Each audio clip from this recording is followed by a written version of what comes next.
लोकप्रतिनिधी त्याच्यामध्ये दिग्गज आणि गैरदिग्गज असं काही नसतं.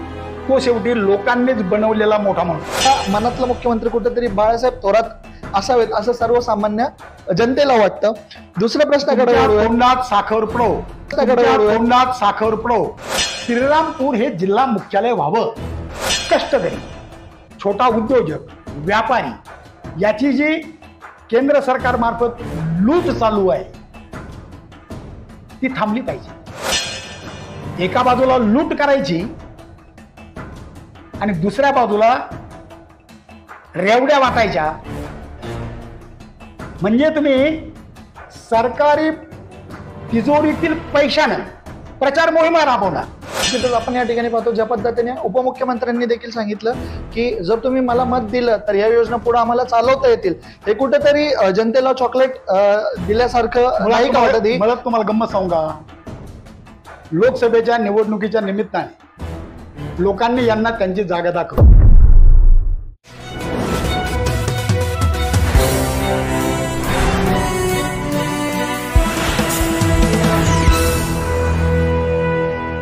नमस्कार, पुन्हा एकदा आपल्या सर्वांचं स्वागत. आपण पाहतोय की सध्या लोकसभेच्या निवडणुका संपलेल्या आहेत आणि विधानसभेची रणधुमाळी सुरू झालेली आहे.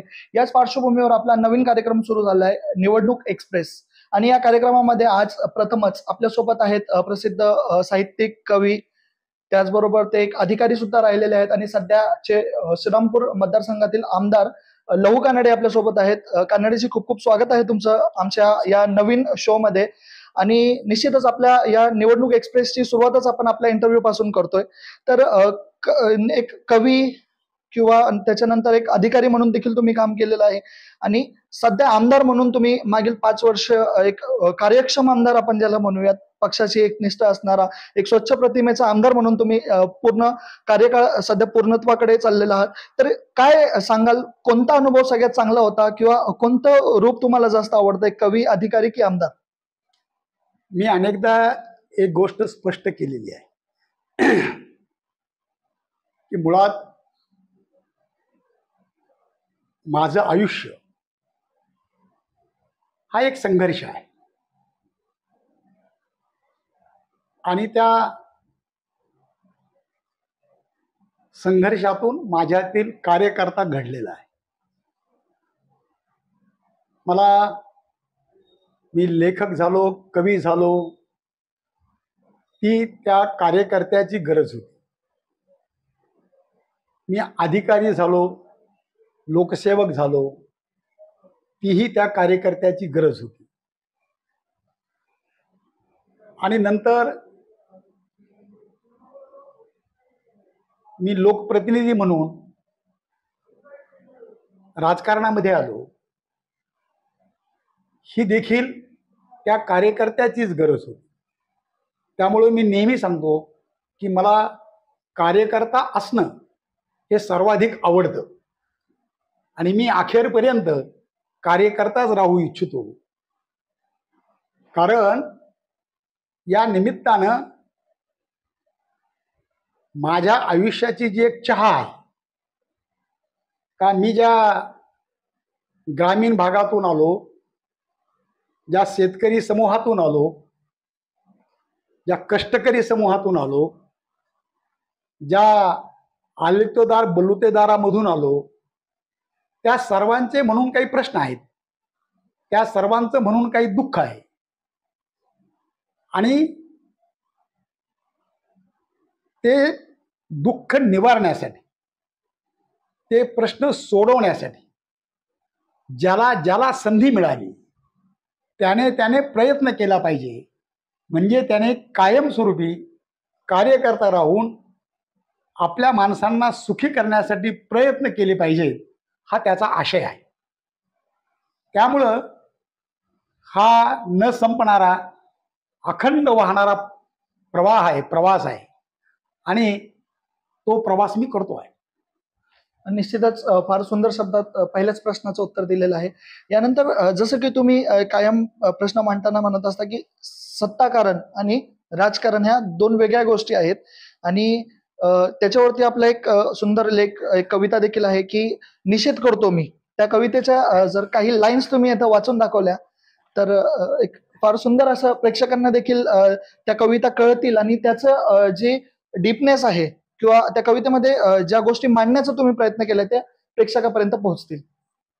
काय आहे, कविता ही कमीत कमी शब्दामध्ये अधिकाधिक आशय व्यक्त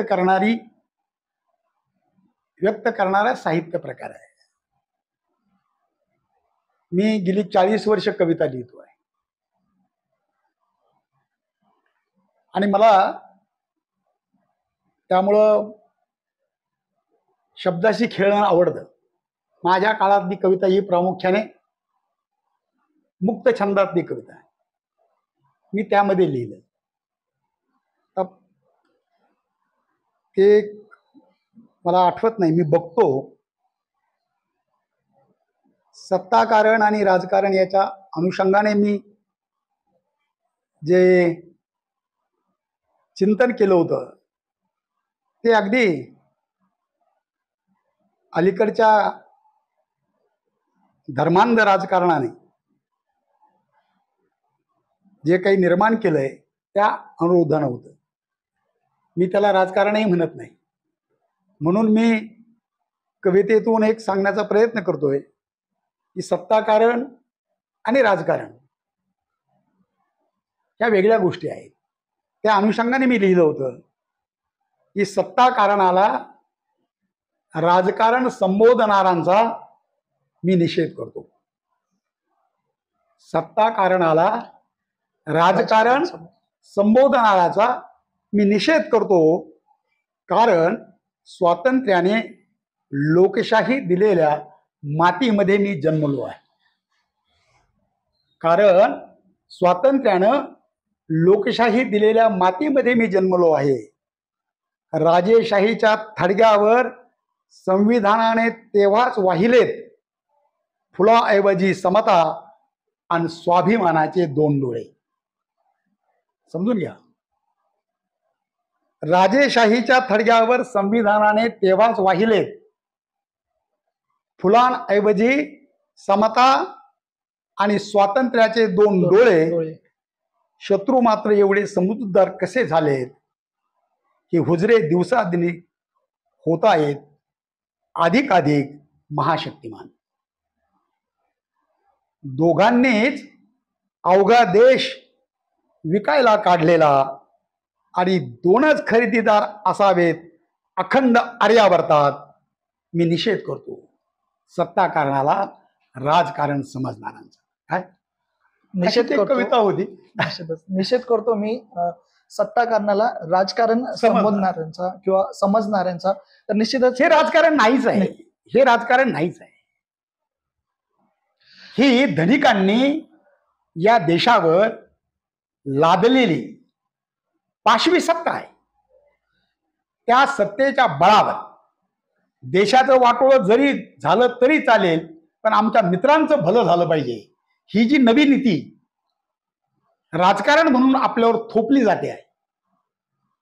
ज्यामुळं स्वातंत्र्य सैनिकांनी स्वातंत्र्य चळवळीने आपल्याला दिलेली समता, स्वातंत्र्य, बंधुभाव, लोकशाही सर्व संविधानाची मूल्य धोक्यात येत आहेत.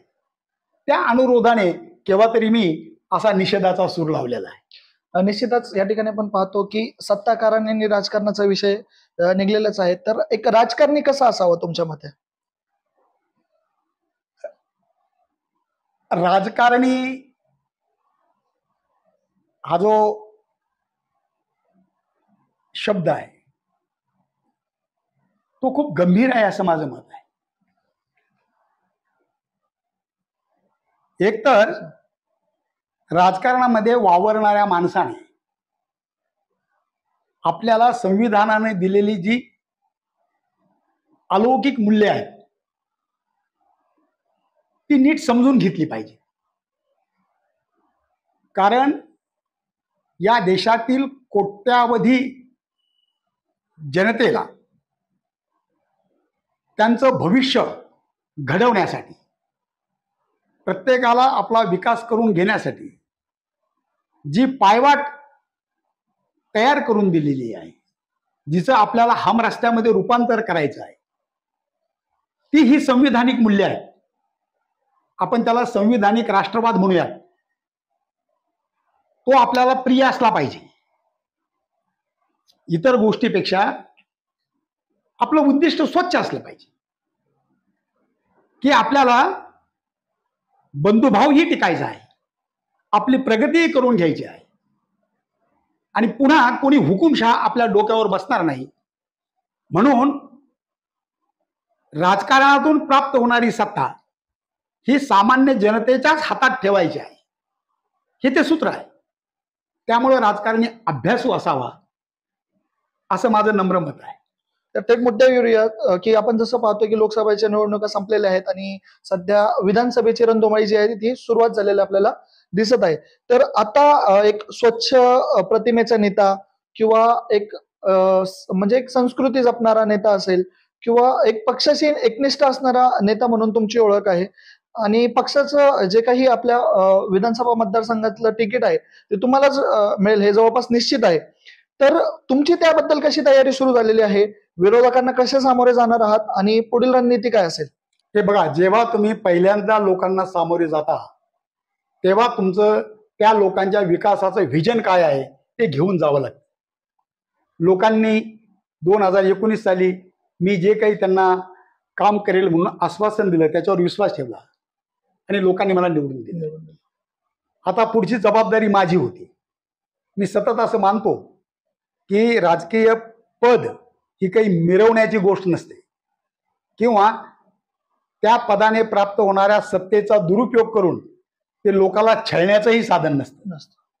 तर सत्ता ही कल्याणाची गोष्ट असते आणि तुम्हाला एकदा लोकांनी ते पद दिल्यानंतर लोकांसाठी काम करून दाखवणे एवढीच तुमची मोठी जबाबदारी असते.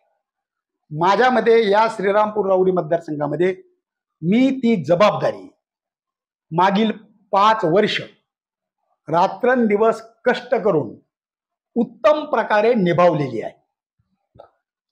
मागील 10 वर्षामध्ये जेवढा निधी कधीच आला नाही त्यापेक्षा कितीतरी अधिक, म्हणजे जवळपास 1000 कोटीपेक्षा अधिक निधी या मतदारसंघामध्ये आपल्या 5 वर्षाच्या काळामध्ये आला.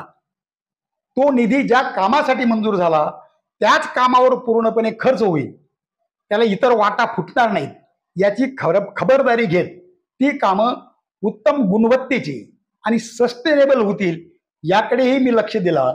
त्यासाठी मी अधिकारी असल्याचा अनुभव मला कामी आला. आता मी लोकांच्याकडे जे मी काम केलंय ते काम घेऊन जाणार आहे.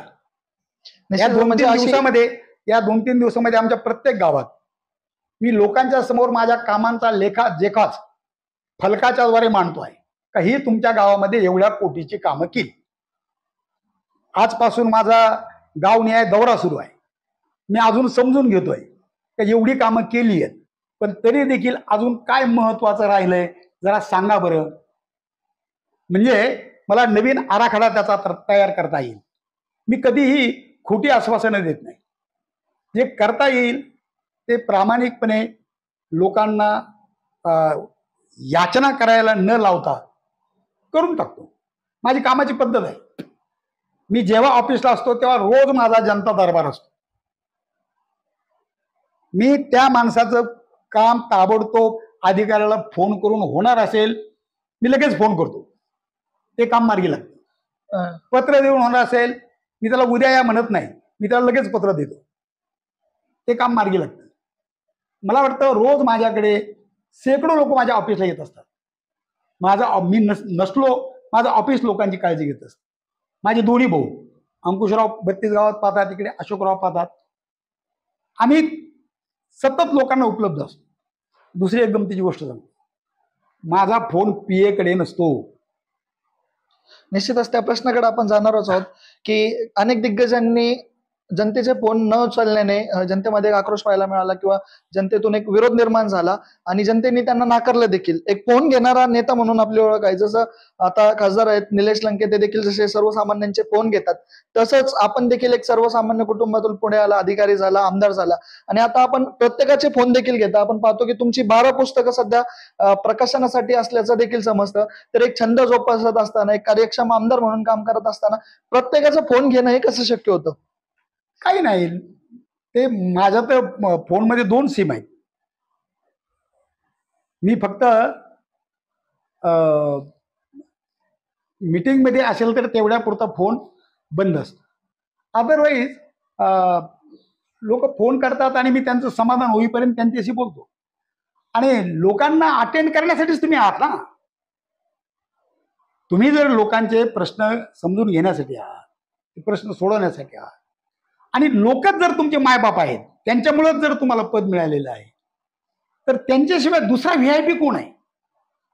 त्यामुळे मी फोन घेऊ शकतो, मी घेतो. गंमत सांगतो, ज्यांचे घेऊ शकत नाही ना, मीटिंग संपली की मी त्यांना कॉल बॅक करतो. मी त्यांना कॉल बॅक करतो. ही माझी पद्धत आहे आणि मला ती शक्य आहे आणि ते प्रत्येकाला शक्य आहे असं माझं मत आहे. ते सर्वांनी करावं ही माझी धारणा आहे. जवळपास कारण जे दिग्गज आहेत त्यांनी देखील ते सुरुवात केलेली आहे. फोन केलं पाहिजे. पराभवानंतर जे काही त्यांनी देखील ते गोष्ट स्वीकारली. जे तुम्ही सांगताय. लोकप्रतिनिधी त्याच्यामध्ये दिग्गज आणि गैर दिग्गज असं काही नसतं. तो शेवटी लोकांनीच बनवलेला मोठा माणूस. निश्चितच. मग लोक जर तुमच्यापेक्षा मोठे आहेत आणि तुम्ही जर त्यांचे लोकसेवक होऊ शकलात, तर मला वाटतं लोकशाहीमध्ये सर्वात सुंदर गोष्ट हीच आहे ना. त्याच्यामुळे तो लोकशाही आपल्याला हवी आहे ना. निश्चितच. एक्झॅक्टली. काय आता ज्या पद्धतीने तुम्ही विकास कामांचा म्हटलं, फोन घेणारा नेता, एक सुसंस्कृत नेतृत्व असल्यामुळे पक्षाचं तिकीट देखील कुठे जात नाही, हे देखील या ठिकाणी म्हणजे क्लिअर आहे. आता राहतो प्रश्न, ज्यावेळेस विधानसभेच्या निवडणुकीकडे आपण पाहतो, तर म्हणजे राज्याला एक नेता हवा असतो, तर तुमच्या मनातला मुख्यमंत्री कोण, हे आम्हाला जाणून घ्यायला आवडेल सगळ्यांनाच. ही फार चांगला प्रश्न विचारला. महाराष्ट्रामध्ये पुरोगामी विचार आणि मूलतत्ववादी विचार अशी राजकारणामध्ये आता 2 तट पडलेले आहेत. भारतीय जनता पक्ष त्यांचा धर्माधिष्ठित राजकारणाचा विचार आणि त्यांचा सो कॉल्ड सांस्कृतिक राष्ट्रवाद याच्या छायेखाली त्यांच्या सोबत आहे. दुसऱ्या बाजूला या राज्याचं आराध्य दैवत असणारे छत्रपती शिवराय, महात्मा ज्योतिबा फुले, ज्यांनी शिवरायाचं चरित्र सर्वसामान्यासाठी पहिल्यांदा खुलं केलं. शिवाजीचा पवाडा लिहिणारा पहिला शाहीर महात्मा फुले आहे, तुम्हाला माहितच आहे. निश्चितच. त्या सत्यशोधक परंपरेतले राजे छत्रपती शाहू महाराज, या देशाला संविधान देणारे भारतरत्न डॉक्टर बाबासाहेब आंबेडकर, ही या देशातील सर्व कष्टकऱ्यांना सोबत घेऊन जाणारी, त्यांची चिंता वाहणारी, त्यांचं कल्याण साधणारी ही एक पुरोगामी विचार परंपरा. दुसऱ्या बाजूला भांडवलदारांचं हित जोपासणारी, राजेशाहीचं कौतुक करणारी, पुन्हा जाती धर्मावाली विषमताधिष्ठित समाज व्यवस्था आणू पाहणारी ती एक प्रतिगामी विचार परंपरा. याच्यामध्ये सध्या या देशाचं राजकारण विभाजलेलं आहे. एकाचं नेतृत्व या देशामध्ये स्वातंत्र्य चळवळीची मोठी परंपरा असलेला भारतीय राष्ट्रीय काँग्रेस पक्ष करतो आहे, आणि दुसऱ्या बाजूला धर्माधिष्ठित राजकारणाचं नेतृत्व भारतीय जनता पक्ष आणि त्यांचे मित्र करत आहेत. महाराष्ट्रामध्ये हीच स्थिती महाविकास आघाडी आणि महायुती हे भारतीय जनता पक्ष आणि काँग्रेस यांचे 2 अलायन्स हे करतायत. महाविकास आघाडी मध्ये राष्ट्रीय काँग्रेस आहे, महाआघाडीमध्ये प्रबोधनकार ठाकरे यांच्या विचारातून बाळासाहेब ठाकरे यांनी उभी केलेली शिवसेना आहे. शरद पवार साहेब या पुरोगामी चळवळीला पाठबळ देणाऱ्या नेत्याने उभं केलेलं सर्वांचं राजकारण असणारी राष्ट्रवादी आहे. आणि दुसऱ्या बाजूला फडणवीसाच्या नेतृत्वाखालचं भारतीय जनता पक्ष आणि त्यांचे सत्तेकडे आकृष्ट झालेले इतर पक्षातले नेते फोडून गोळा केलेली मोडी आहे. ते गमतीदार आहे सर, त्यांच्याबद्दल फार मी काही वर्णन नाही करणार, कारण मला चांगलं वर्णन नाही करता येणार. तर हे दोन विचारव्यूह आहेत. काल लोकसभेच्या निवडणुकीमध्ये प्रश्न असा होता की येतो. मनातलं मुख्यमंत्री कोण सांगतो. कालच्या लोकसभेच्या निवडणुकीमध्ये मुख्यमंत्री कोणाचा होईल याचे संकेत महाराष्ट्राच्या जनतेने दिलेले आहेत. तुम्हाला फार उत्सुकता आहे म्हणून एक वाक्य अगोदर सांगतो. काय संकेत आहेत? 2019च्या लोकसभेमध्ये महाराष्ट्रातून काँग्रेसचा केवळ एक खासदार निवडून गेला होता, कैलासवासी बाळासाहेब धानोरकर. दुर्दैवाने ते अकाली गेले आणि लोकसभेमध्ये काँग्रेस पक्षाचा एकही खासदार नव्हता. अशा परिस्थितीमध्ये काल आम्ही महाविकास आघाडी म्हणून जेव्हा लोकसभेला सामोरे गेलो तेव्हा मित्रपक्षांनी आम्हाला जागा देताना जरा हात आखडता घेतला. ज्या जागा मिळाल्या त्या आम्ही लढलो, परंतु सर्वात मोठा स्ट्राईक रेट काँग्रेस पक्षाचा होता. काँग्रेस पक्षाचे 14 खासदार निवडून आले. ती संख्या भारतीय जनता पक्षापेक्षा अधिक आहे, दोन्ही शिवसेनेपेक्षा अधिक आहे, दोन्ही राष्ट्रवादीपेक्षा अधिक आहे. म्हणजे महाराष्ट्रामध्ये सर्वात मोठा पक्ष म्हणून काँग्रेस पक्ष लोकसभेच्या निवडणुकीपासून पुढे आलेला आहे. निश्चितच मला वाटतं हे जनमत आहे, ही जनभावना आहे. त्यामुळे विधानसभेला काय होणार आहे याचा आपण अंदाज करू शकतो. त्यामुळे माझ्यासारख्या काँग्रेसमनला प्रामाणिकपणे असं वाटतं की महाविकास आघाडीची सत्ता येईल आणि आम्ही त्यातला मोठा पक्ष असू आणि आमच्या पक्षाचे नेते मुख्यमंत्री होतील. तुमच्या अत्यंत जवळचा, तुमचं पालकत्व घेणारा, तुम्हाला सावलीसारखं जपणारा असा कोणीतरी नेता मुख्यमंत्री व्हावा असं प्रत्येकाला वाटतं ना.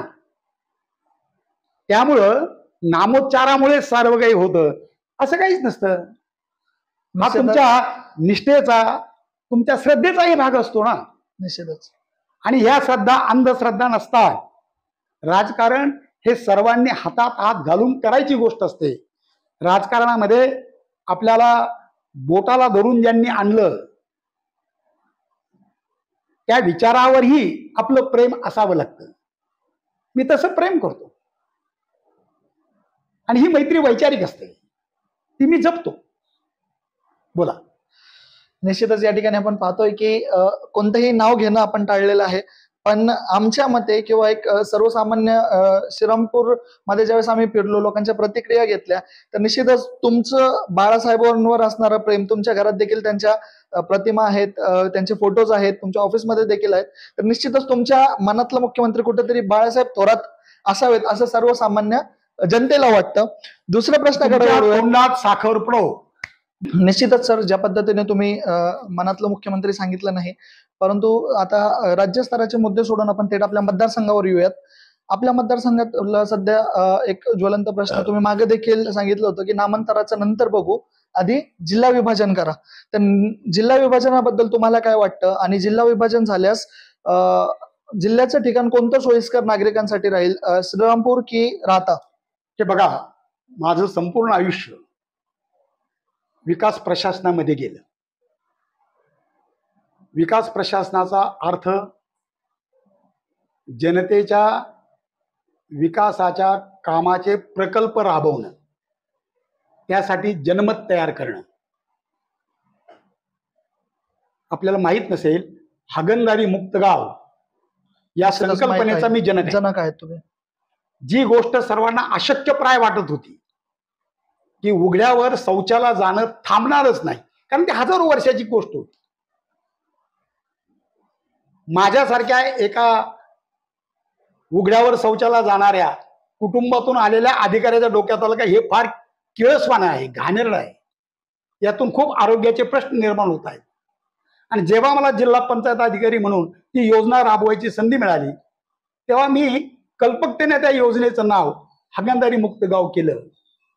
आणि गावागावच्या हागणदाऱ्या नष्ट झाल्या पाहिजे, ते आमच्या गावाच्या भाळावरचा कलंक आहे. निश्चितच मला असं समजून आम्ही घरोघर शौचालय बांधले पाहिजेत, यासाठी लोकांची मानसिकता घडवण्याचं काम केलं. निश्चितच मला सुरुवातीला चांगलं आठवत आहे की शौचालय तयार केले जायचे. मी सुद्धा ग्रामीण भागातून येतो, चोंडी पाटील माझं गाव आहे, आणि गावामध्ये शौचालय बांधले जायचे, परंतु त्याच्यामध्ये कुठेतरी शेळ्या बांधणे, मेंढ्या बांधणे किंवा त्याच्यामध्ये जे काही शेतीसाठी लागणारं सामान आहे ते ठेवणे, आपण शौचालयाला बाहेरच जाऊ, म्हणजे कुठेतरी शौचालय बांधण्याचं अभियान तुम्ही न करता हागणदारी मुक्त गाव हे अभियान लॉन्च केल्यामुळे कुठेतरी फरक पडला की हागणदारी मुक्त करण्यासाठी लोकांनी शौचालय वापरायला सुरुवात केली. म्हणजे मला वाटतं हजारो वर्षाची ही अनिष्ट परंपरा आपण 2000 साली एक कार्यक्रम हाती घेतला. अवघ्या 25 वर्षामध्ये मला वाटतं आता किमान 70-80% लोक शौचालयाचा वापर करतात. 100%. आणि जे करू शकत नाहीत दारिद्र्यामुळं, त्यांना किमान आपलं शौचालय असावं असं वाटतं. तुम्हाला गंमत वाटेल, ही माझी काही पुस्तकं आता प्रकाशनाच्या वाटेवर आहेत. जी 12 पुस्तकं, ही सारी पुस्तकं त्या काळामध्ये ग्राम विकासाबद्दल मी जे लिहिलं, हा जागर समतेसाठी, हे बहुजनांचं साहित्य, हे समाजचिंतन, या कल्याण कथा, हा स्वप्नातला गाव, ही सारी पुस्तक, हे माझं ग्राम विकासाबद्दलचं चिंतन आहे. मला सांगताना मात्र दुःख होतं की आमदार झाल्यापासून मात्र मी काहीही लिहू शकलेलो नाही, वेळच मिळत नाही. परंतु त्यापूर्वीचं जे लेखन होतं ते माझ्या काही प्रकाशक मित्रांनी एकत्र येऊन ते प्रकाशित करण्याचा घाट घातलाय, आणि त्यामुळे मी त्यांना धन्यवाद देतो की ही पुस्तकं आता जनतेसाठी येत आहेत. कसं असतं, एखाद्या योजना यशस्वी जर व्हायची असेल तर तुम्हाला जनमानस घडवावं लागतं, लोकांचा सहभाग त्यामध्ये असावाच लागतो. ती योजना लोकांची आहे, त्यांच्या कल्याणाची आहे, हे त्यांना पटावंच लागतं. तुम्ही रस्ता मंजूर केला, परंतु ते काम करून घेताना जर लोकांना सांगितलंच नाही का हा एवढ्या रकमेचा रस्ता आहे आणि हा चांगला झाला पाहिजे, तुम्ही एकटे कसे काय बघणार आहात? मी माझं आमदार झाल्यानंतरचं प्रत्येक काम फलक लावून भूमिपूजन केलं, त्याच्यावर लिहिलं हे या योजनेमध्ये एवढ्या लाखाचा, एवढ्या कोटीचा हा रस्ता आहे आणि तुम्ही सर्वांनी लक्ष ठेवलं पाहिजे हे काम उत्तम करून घेण्यासाठी. मला वाटतं या पद्धतीने तुम्हाला पुढे गेलं पाहिजे ना. निश्चितच ज्या पद्धतीने तुम्ही या ठिकाणी एक विकास, तुम्ही जिल्हा विभाजनाचा प्रश्न विचारला, मी ते सांगत होतो. महाराष्ट्रातला भौगोलिक दृष्ट्या हा सर्वात मोठा जिल्हा आहे.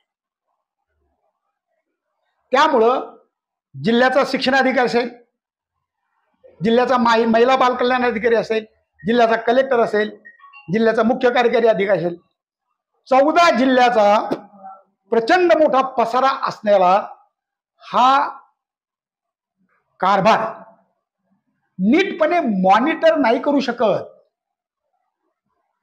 त्यामुळं जिल्हा विभाजन ही प्रशासकीय गरज आहे.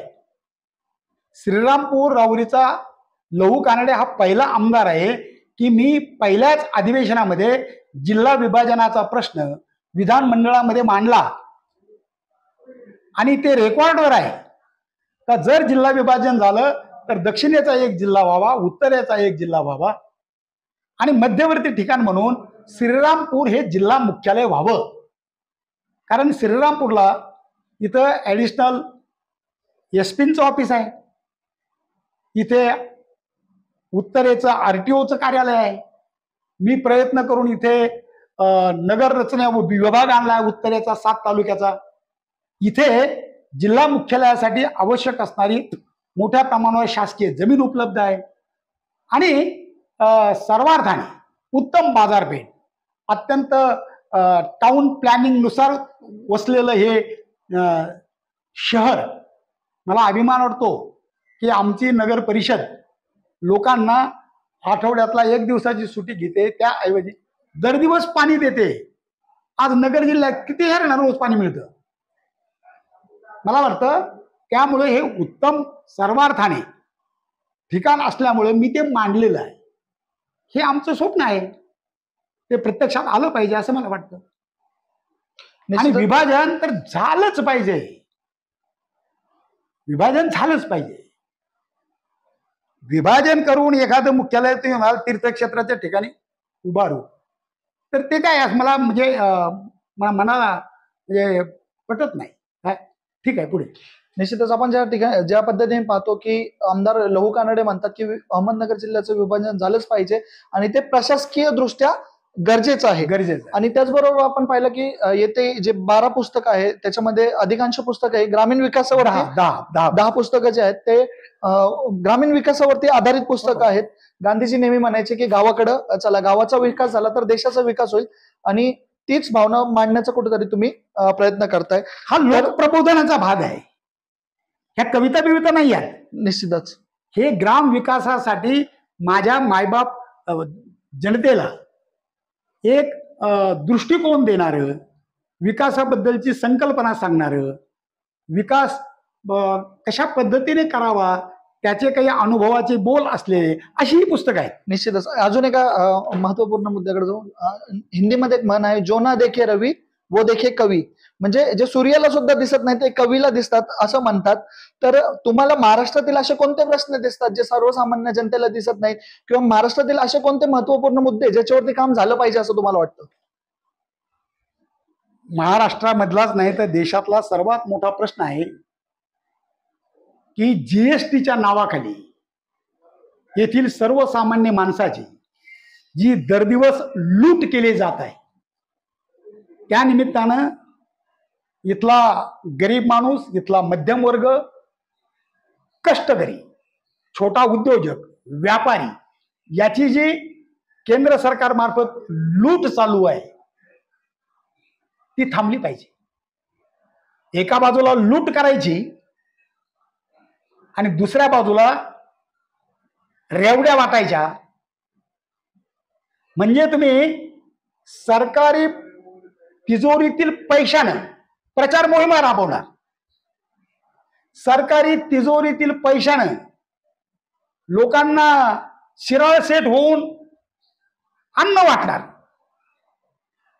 त्यापेक्षा महाराष्ट्राच्या स्वाभिमानी जनतेला ताठ मानेने जगता यावं म्हणून त्याच्या शेतीमालाला भाव द्या. त्याने त्याच्या घराचं स्वप्न म्हणून शिकवलेला जो तरुण आहे, जी तरुणी आहे का जी बेकार आहे, तिला रोजगार द्या, तिला नोकरी द्या. लाखो सरकारी कार्यालयातली पदं आज रिकामी आहेत. तुम्ही करणी आणि कथनीमध्ये खूप विसंगती या भाजपवाल्या सरकारची आहे. एका बाजूला म्हणायचं कंत्राटी पद्धतीने नाही भरणार आणि दुसऱ्या दिवशी कंत्राटी पद्धतीने भरती सुरू करायची. भरती करायला देखील आपल्या मित्रांच्या एजन्सीज नेमायच्या. ही कमिशनखोरी थांबली पाहिजे. मोठे मोठे प्रोजेक्ट घ्यायचे, ते पूर्ण होतात की नाहीत त्याची काळजी करायची नाही. त्यातून मिळणारं कमिशन घ्यायचं आणि त्या पैशाच्या बळावर दुसऱ्यांचे पक्ष फोडायचे, दुसऱ्यांचं राजकारण बाधित करायचं आणि राजकारणाच्या नावाखाली सत्ताकारण करायचं. त्या सत्तेचा दुरुपयोग करून ईडी, सीबीआय, अँटी करप्शन या मार्फत जो तुमच्या मनाप्रमाणे वागणार नाही, जो तुम्हाला प्रश्न विचारेल त्याला देशद्रोही ठरवायचं, त्याला गुन्हेगारी ठरवायचं, त्याला तुरुंगात डांबायचं. हा जो काही आक्रोश आहे महाराष्ट्रामधला तो बदलणं आवश्यक आहे. हे सरकार शेतकऱ्यांच्या बद्दल इतकं अडाणी आहे का त्याला शेतीचे प्रश्नच कळत नाहीयेत. ते जर कळले असते तर ही परिस्थिती निर्माण झाली नसती. हा महत्वाचा प्रश्न आहे. या सरकारची तरुणांना रोजगार देण्याची इच्छाच नाहीये. काल मुख्यमंत्र्यांनी योजना आणली, 12वी वाल्याला 6,000 इंटर्नशिप, डिप्लोमा वाल्याला 8,000, ग्रॅज्युएट वाल्याला 10,000 आणि इंटर्नशिप कुठं? कारखान्यामध्ये. अहो इंटर्नशिप कारखाने त्यांच्या पद्धतीने इंटर्नशिपसाठी पोरं घेतच होते, त्यांना मानधन वेतन ते कारखाने देतच होते. सरकारी तिजोरीतून देण्याची काय गरज होती? आणि जर सरकारी तिजोरीतून द्यायचेच आहे तर या तरुण मुलांना कारखान्याऐवजी सरकारी कार्यालयात, तुमच्या उपक्रमामध्ये, सरकारी आस्थापनामध्ये नोकरी द्या ना, जेणेकरून त्यांना अनुभव मिळेल आणि त्याला सरकारी कायमची नोकरी मिळण्यासाठी पाठबळ मिळेल. असं घडत नाहीये, असं घडत नाही. लाडकी बहीण योजना आणलेली आहे, असा आविर्भाव आणलाय की ज्यांनी घोषणा केली त्यांनी जणू काय त्यांच्या स्वतःच्या पैशातून ती योजना आणली. तसं नाहीये. शासकीय योजना जनतेकडून कर रूपाने गोळा होणारा जो महसूल आहे ती सरकारी तिजोरीतून जनतेकडून येणाऱ्या पैशातून राबवल्या जातात. ही जनतेची योजना आहे. तुम्ही काही जनतेवर उपकार करत नाही, योजना कराव्याच लागतात. कारण भारतीय राज्यघटनेने स्टेट डायरेक्टिव्ह मध्ये जनतेच्या कल्याणाची जबाबदारी घेण्याची भाग राज्य सरकारवर सोपवलेला आहे. लोकांना घरं नसतील तर घरं दिली पाहिजे, पिण्याचं पाणी नसेल तर ते दिलं पाहिजे, अडचण असेल तर मदत केली पाहिजे. हे तर आपली मूलभूत तत्व आहेत ना. त्यामुळं आम्ही कोणीतरी शिराळ शेटी आहोत आणि आम्ही तुम्हाला असं मदत केली, तुम्ही आम्हाला मतं द्या, हे जे काही चाललंय हे काही नैतिकतेला धरून नाही, सर्वसामान्य माणसाचा स्वाभिमान हिरावून घेणारे आहे. हे महत्वाचे प्रश्न आहेत. त्यासाठीच प्रबोधन, त्यासाठीच जागरूकता. आणि दुसऱ्या बाजूला येणाऱ्या सरकारच्या योजना या आपल्या हक्काच्या योजना आहेत, त्याचा लाभ घेतलाच पाहिजे. त्यासाठी त्यांना मदत करणे, त्यासाठी त्या योजनांचा जास्तीत जास्त फायदा आपल्या लोकांना मिळवून देणे हे आमच्या पुढचं काम आहे. आम्ही ते करतोय. निश्चितच ज्या पद्धतीने आपण पाहतो की अगदी निवडणुकीच्या पार्श्वभूमीवर एकदम 2-4 महिने राहिले असताना अशा पद्धतीच्या योजना आणल्या जातात आणि कुठेतरी अजित पवारांनी तुम्ही 3 महिने सरकारी कार्यालयातलं काम ठप्प करता. सरकारी कार्यालय सर्टिफिकेट देत असेल, सरकारी कार्यक्रम छोटीशी योजना मंजूर करत असेल, सरकारी कार्यालय तुम्हाला काहीतरी ट्रॅक्टर देत असेल, ते ठप्प करायचं आणि ते सारं 3 महिन्याचं काम गोळा करायचं आणि सरकार आपल्या दारी म्हणत तेच लोक गाडीत घालून आणायचे आणि तेच लोकांना वाटायचे. याच्यात काय शहाणपण आहे? एका कार्यक्रमावर 3-3, 4-4 कोटी रुपये खर्च केले यांनी. आताही मला असं कळतंय की सरकारच्या या योजनांची प्रचार आणि प्रसिद्धीसाठी 278 कोटी रुपयाचं बजेट ठेवलं मी. मला माहित नाही, कारण मी वाचलं काल.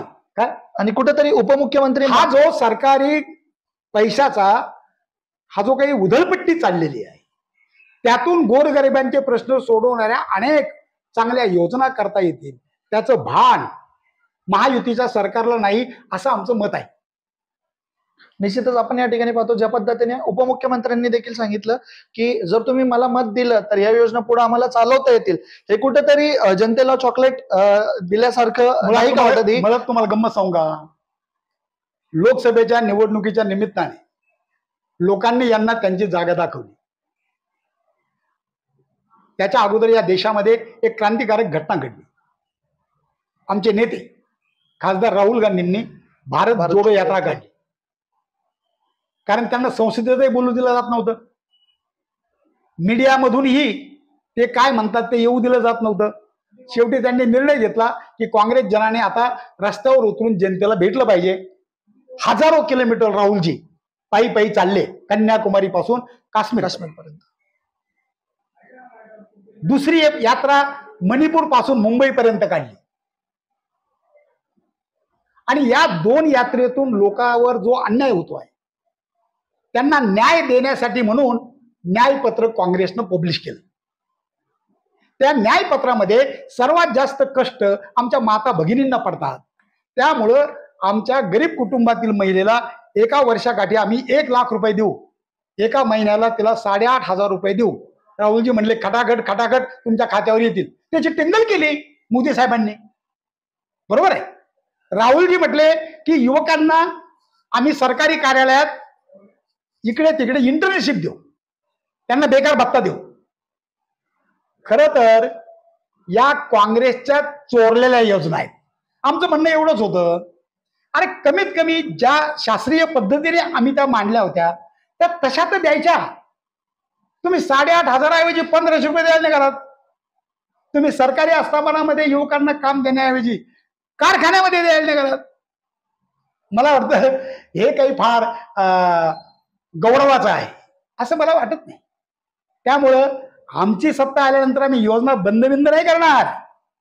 आम्ही उलट त्या मूळ रूपात अधिक प्रभावीपणे कशा राबवता येतील त्याची खबरदारी घेणार आहोत. ते आम्ही करणार आहोत. ते आमचं सुरू आहे. आमचं तेलंगणात सरकार आलं, आमचं कर्नाटकात सरकार आलं, आम्ही ते करून दाखवलं ना पहिल्याच मंत्रिमंडळ बैठकीमध्ये ठराव करून. आम्ही बंद कशा करू? मुळात गरीब हा आमच्या आस्थेचा विषय आहे. जगातला काँग्रेस पक्ष हा एकमेव पक्ष आहे ज्याने गरिबी निर्मूलन हे आपलं उद्दिष्ट ठेवलं. काय जसं की राहुल गांधी नेहमीच म्हणत असतात की मैं तुम्हारा हूं वो उनके है. तर त्याच पद्धतीने या ठिकाणी प्रश्न मांडण्याचा प्रयत्न कुठेतरी केलेला आहे की सगळे सोयरे असतील किंवा जे काही त्यांचे मित्र आहेत त्या उलट आम्ही सर्वसामान्य जनतेशी आमची नाळ आहे. कोणत्याही एका उद्योजकाशी असेल त्यांच्याशी आमची नाळ जोडलेली नाही, परंतु आम्ही सर्वसामान्य जनतेचा आहोत असं या ठिकाणी आमदार लहू कानडे सांगतात. निश्चितच एक फार सुंदर चर्चासत्र या ठिकाणी झालं आणि आपल्यासोबत होते आमदार लहू कानडे, ज्यांना एक मोठी संस्कृती आहे. एक कवी, साहित्यिक, त्यानंतर ते अधिकारी म्हणून त्यांनी बराच काळ त्यांचा कार्यकाळ राहिला, बराच काळ त्यांनी कार्य केलं आणि एक कार्यक्षम आमदार म्हणून देखील ते आता 5 वर्ष लवकरच पूर्ण करतील आणि पुन्हा निवडणुकीसाठी सामोरे जाण्यासाठी ते तयार आहेत.